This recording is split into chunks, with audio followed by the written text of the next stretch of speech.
we're on the precipice of a deflationary collapse, which is a much worse type of collapse than a blow off top. Like you've seen other countries hyperinflate their currency and their stock market goes through the roof and assets appreciate and then everybody's broke because the money's not worth anything.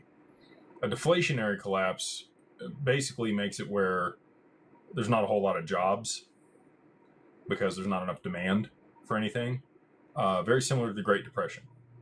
And if you look through history, the cycles have repeated themselves. Every fourth turning or so, we get a depression. It normally comes with a war of some kind that always coincides with it. And then there'll be a change in monetary regime. The last one of these was World War One. And we've had, actually, I guess it was World War II. Yeah, would have been World War II. And we saw Bretton Woods in 1944. We've had a couple different changes in the monetary system while the dollar's been the dominant currency.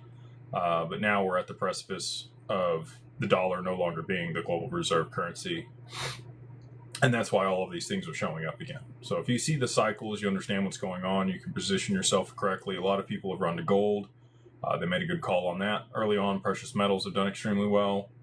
For those that saw it coming, there's been a couple people like Mike Maloney and Peter Schiff that saw this coming decades ago.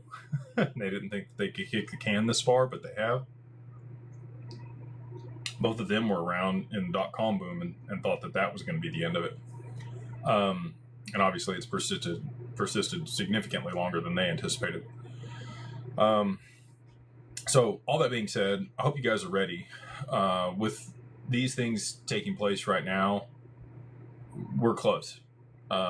It's going to be bad when it happens, but I do think that they're going to roll XRP, instant settlement. The velocity of money is going to pick up substantially.